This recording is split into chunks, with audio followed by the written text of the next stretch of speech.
Bupati dan Wakil Bupati Aceh Tenggara masa jabatan 2025 hingga 2030, Muhammad Salim Fahri dan Heri Ahilal dilantik oleh Gubernur Aceh Muzakir Manaf. Pelantikan yang digelar melalui rapat paripurna pengambilan sumpah jabatan dan pelantikan Bupati dan Wakil Bupati Aceh Tenggara bertempat di Gedung DPRK, Minggu 16 Februari 2025. Gubernur Aceh Muzakir Manaf dalam sambutannya mengingatkan Bupati dan Wakil Bupati yang dilantik untuk melaksanakan amanah secara bijaksana serta bertanggung jawab atas jabatan yang diemban. Amanah ini adalah pekerjaan masyarakat yang harus dijaga dengan baik. Semoga saudara-saudara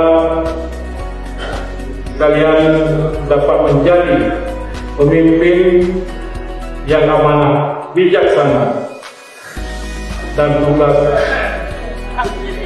dan bertanggung jawab dalam mengemban tugas selama 5 tahun ke depan. Salim Fahri dalam sambutannya menyebutkan di bawah kepemimpinannya bersama Heri Ahilal, sebagai program 100 hari kerja akan fokus pada program ketahanan pangan sebagaimana yang diamanahkan oleh Presiden Prabowo. Salah satu langkah yang akan dilakukan yakni memastikan ketersediaan pupuk bersubsidi yang dapat diakses masyarakat petani dengan harga terjangkau. Fahri juga menitipkan permintaan dukungan kepada Badan Nasional Penanggulangan Bencana dan pemerintah Aceh mengatasi persoalan banjir di Aceh Tenggara. Banjir dan segala musibah Aceh Tenggara, banyak jembatan yang putus. Mengharapkan APBK, saya kira hampir saya pastikan, apalagi ada dikeluarkannya Impres nomor 1, sangat berat bagi Pak Gubernur. Kami rakyat Pak Gubernur, kami pendukung Pak Gubernur, harap bantuan dari provinsi, terutama pada Bapak Gubernur.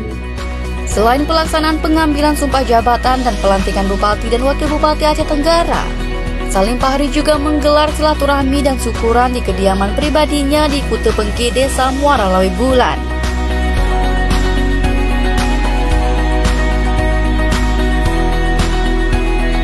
Turut hadir pada rangkaian kegiatan pelantikan Bupati dan Wakil Bupati Aceh Tenggara, mantan Menteri Perdagangan pada Kabinet Indonesia Maju Agus Suparmanto, Deputi Rehabilitasi dan Rekonstruksi BNPB Jarwansyah, anggota DPR RI dan DPR asal Aceh Tenggara, perwakilan Forkopimda Aceh, Kepala Biro Pemerintahan Aceh yang juga mantan PJ Bupati Syakir dan sejumlah pejabat pemerintah Aceh, PJ Bupati Taufik serta Forkopimda Aceh Tenggara. Tim Liputan Diskominfo Aceh Tenggara.